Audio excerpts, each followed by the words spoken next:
For decades, the Cold War was not fought on battlefields. It was fought in silence, in dark rooms, by people staring at blinking lights, radar screens, and telephones that could change the fate of the world in seconds. The most terrifying truth about the Cold War is not how powerful the weapons were. It's how close they came to being used by mistake. This is the story of the false alarms that almost started nuclear war. At the height of the Cold War, the United States and the Soviet Union lived under the assumption that an attack could come at any moment. Both sides built massive early warning systems designed to detect incoming missiles as fast as possible. Speed mattered.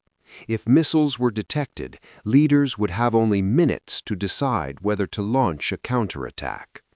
That system was built for one purpose: never be caught off guard.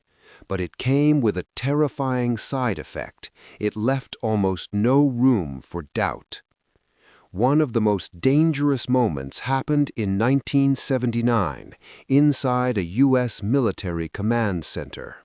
Late at night, radar screens suddenly showed something unthinkable. Hundreds of Soviet nuclear missiles appeared to be heading toward the United States.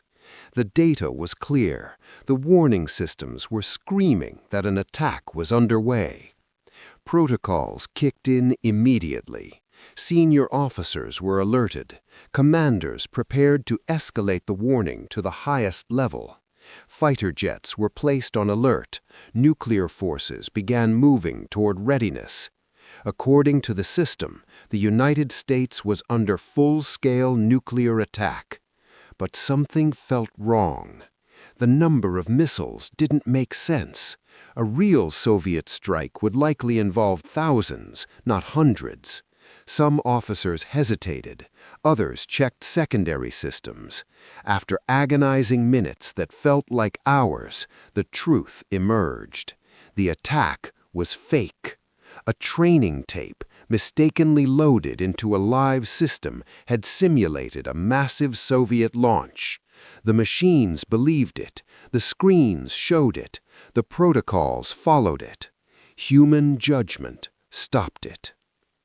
Just years later, in 1980, it happened again. This time, U.S. systems detected incoming missiles once more. The alarm sounded. The pressure returned. Once again, America stood at the edge. This time, the cause was even more absurd. A single faulty computer chip worth less than $1 had failed, creating phantom missiles across the defense network. A single piece of hardware nearly triggered nuclear war. But the most chilling false alarm didn't happen in the United States. It happened in the Soviet Union. In 1983, a Soviet early warning system detected what appeared to be American intercontinental ballistic missiles launching from U.S. territory. The computer was confident. The data was clear. The system classified the event as a real attack. According to Soviet doctrine, this should have triggered immediate retaliation. The officer on duty that night was Stanislav Petrov. He had minutes to decide whether to report the alert as real. Reporting it would likely result in a massive nuclear response. Not reporting it could mean ignoring the start of World War III. Petrov looked at the data and made a decision that went against protocol. He trusted his instincts. He reasoned that if the United States were launching a nuclear attack, it wouldn't begin with just a handful of missiles. He suspected a system error, despite everything the computer told him. He reported it as a false alarm. Later, it was discovered that the Soviet satellite system had mistaken sunlight reflecting off clouds for missile launches. The computer was wrong. The world survived because one man chose to doubt a machine. What makes these moments so terrifying is not just how close they came to disaster, but how ordinary they were. No villains, no dramatic countdowns, just tired officers, imperfect machines, and systems designed to move faster than human thought. During the Cold War, both superpowers believed that speed was safety, but speed also meant fragility. Every false signal carried the risk of becoming a real war. These weren't isolated incidents. There were radar glitches caused by flocks of geese, moon reflections mistaken for missiles, training exercises misinterpreted as real attacks. Each one added another crack to an already unstable system. The Cold War didn't end because the machines got smarter. It ended because people learned restraint. The real lesson of these false alarms is not just fear, it's responsibility. American officers, analysts, and commanders repeatedly chose verification over panic. They waited, they questioned, they held the line. In moments when the easiest choice would have been to trust the system and act immediately, restraint saved the world. The Cold War was not won by pressing buttons, it was won by not pressing them. And perhaps the most unsettling truth of all is this: the world didn't survive the Cold War because it was safe. It survived because again and again someone chose to pause when everything else was screaming to act. What is rarely discussed is how often these systems failed quietly, without headlines, without public knowledge, without anyone outside those rooms ever knowing how close the world came to catastrophe. During the Cold War, both the United States and the Soviet Union lived inside a permanent state of anticipation.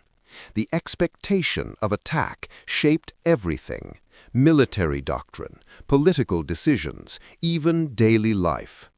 Early warning systems were designed to remove hesitation, but in doing so, they created a dangerous paradox. The faster a system reacted, the less time humans had to think.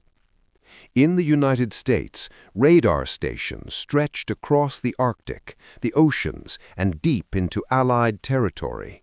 They scanned the sky endlessly, feeding data into command centers where officers were trained to respond under extreme pressure.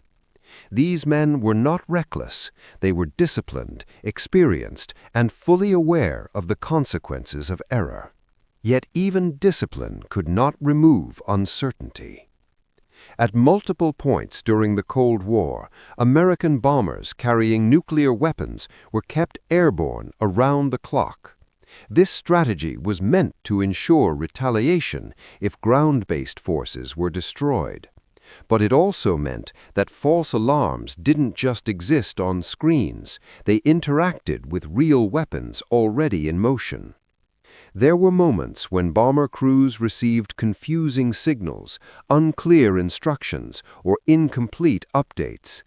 In those moments, strict procedures mattered more than emotion. Every decision was filtered through layers of confirmation, checks, and human judgment. And still, the margin for error remained terrifyingly thin. The Cold War was not a contest of who could strike first. It was a contest of who could remain calm the longest. One of the most overlooked dangers was how political tension amplified technical mistakes. During periods of high alert, crises, military exercises, diplomatic breakdowns, false alarms became even more dangerous. When trust between nations collapsed, every signal looked more believable. In 1983, the same year as the Soviet false alarm incident, NATO conducted a military exercise called Able Archer. It simulated nuclear escalation. Soviet intelligence misinterpreted parts of the exercise as preparation for a real first strike. For a brief moment, the Soviet Union increased readiness of its nuclear forces, not because of missiles in the air, but because of fear. The United States never intended to provoke war, but perception alone nearly did. This is the quiet truth of the Cold War. Misunderstanding was as dangerous as aggression. What ultimately prevented catastrophe was not technology and not ideology, but individuals who understood the weight of their responsibility. American officers learned to question data, to demand confirmation, to delay action by minutes that could save millions of lives. This culture of restraint became a defining strength. The Cold War slowly revealed a sobering reality. Absolute certainty does not exist in war. Machines fail, sensors lie, systems behave unpredictably. Only judgment can bridge the gap between signal and reality. By the late stages of the Cold War, both sides began to recognize this danger. Communication channels were improved, hotlines were established, doctrines shifted away from instant retaliation toward measured response. Not because the weapons became less powerful, but because leaders finally accepted how fragile the system truly was. When the Cold War ended, there was no explosion, no final battle, no decisive moment captured on camera. It ended quietly, and perhaps that is fitting, because the most important victories of the Cold War were never seen. They happened in moments of hesitation, in rooms where alarms sounded and someone chose to wait. The world never knew how many times it almost ended, and that may be the greatest lesson of all. Behind every false alarm was not just a malfunctioning machine, but a human mind forced to operate under unbearable pressure. Operators were trained to suppress instinct, to ignore fear, to treat every alert as real until proven otherwise. This mindset saved time, but it also created moments where doubt became dangerous.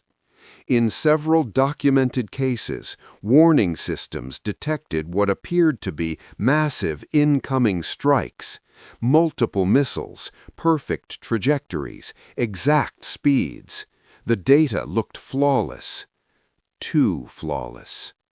Experienced officers knew that real attacks rarely appeared so clean.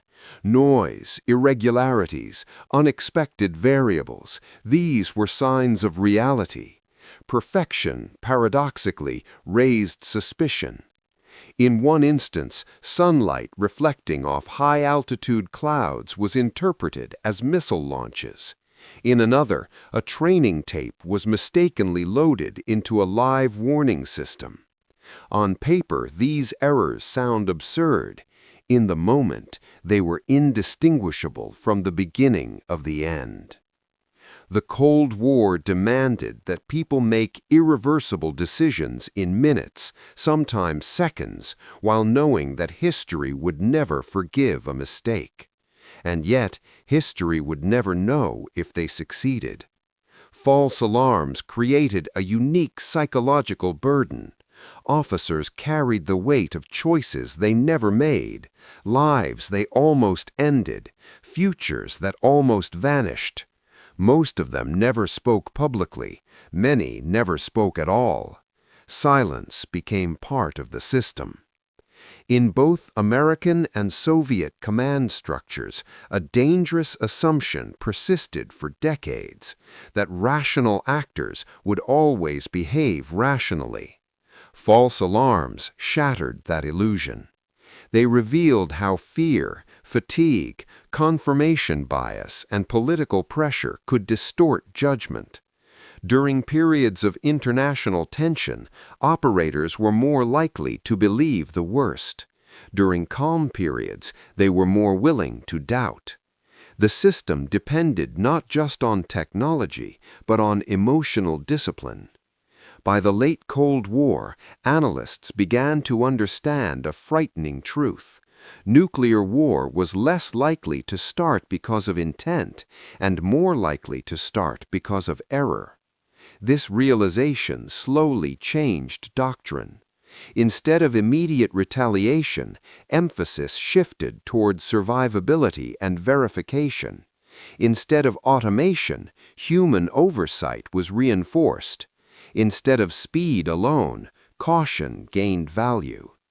These changes were not public victories, they were invisible safeguards, and they worked. As archives opened decades later, historians began piecing together how many times escalation was narrowly avoided. Not once, not twice, but repeatedly.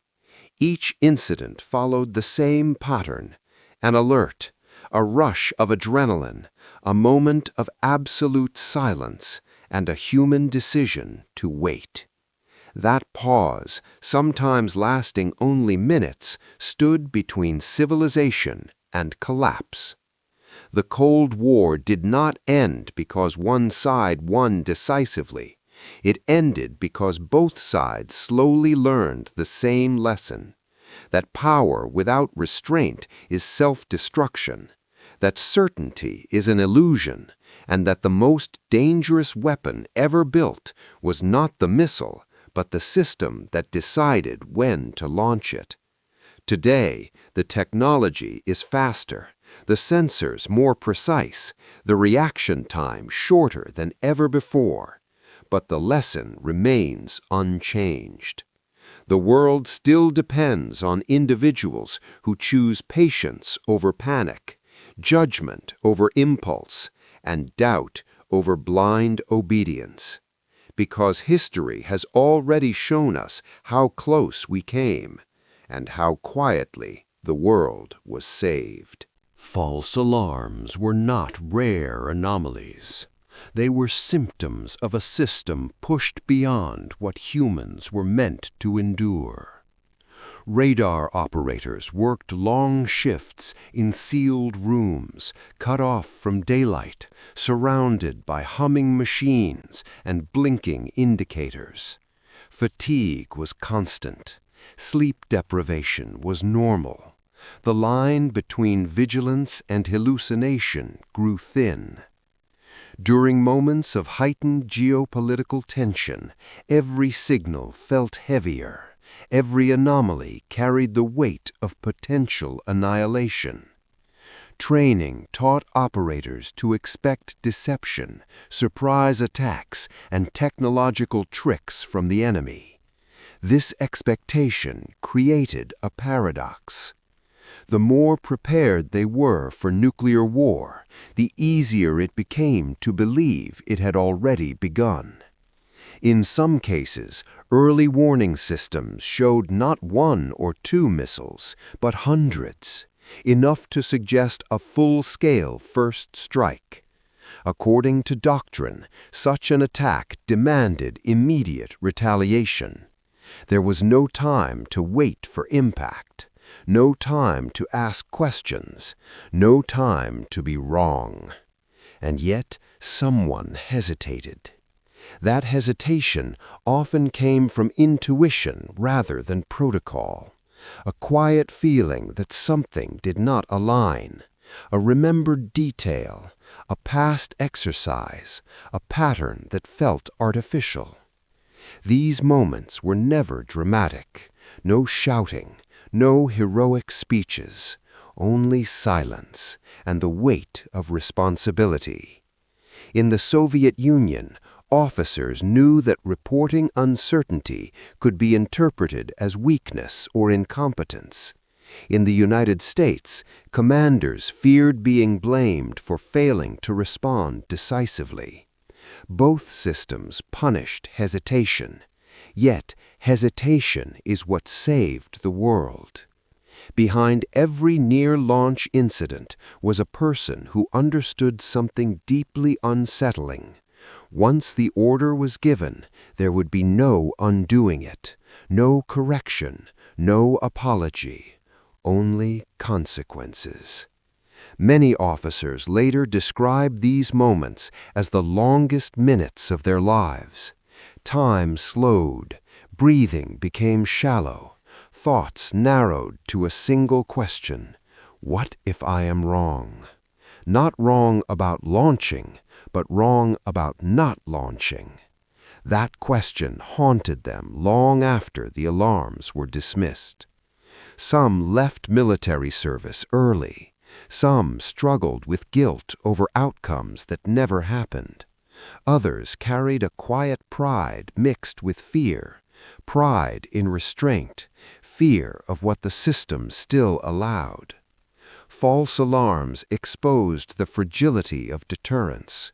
The Cold War was built on the assumption that mutual fear would prevent catastrophe, that rational leaders armed with complete information would never choose mutual destruction. False alarms proved that complete information never existed. They showed that technology could lie, that data could deceive, that systems designed for speed could not afford wisdom. By the 1980s, internal reports quietly acknowledged what the public never knew. Nuclear war was statistically more likely to begin by mistake than by intention. This realization led to subtle changes: longer confirmation windows, redundant verification systems, hotlines between adversaries, rules designed not to win wars, but to prevent accidents. None of these changes were celebrated. There were no medals for restraint, no monuments to decisions never made, no headlines for wars that did not happen. History only records disasters, not the moments they were avoided. Even today, many of the people involved remain anonymous, their stories buried in declassified documents, footnotes, and interviews few ever read. Yet their impact is immeasurable. They stood at the intersection of fear and power. They faced a machine that demanded certainty, and they chose doubt. The Cold War taught the world a brutal lesson: that the greatest threat to humanity is not hatred alone, but automation without judgment, obedience without reflection, speed without wisdom. As long as nuclear weapons exist, false alarms will remain inevitable. No system is perfect. No technology is infallible. The only variable that truly matters is the human one, the person who pauses, who questions, who waits even when everything says not to. Because once the missiles launch, there is no second chance, and history would not remember why it happened, only that it did.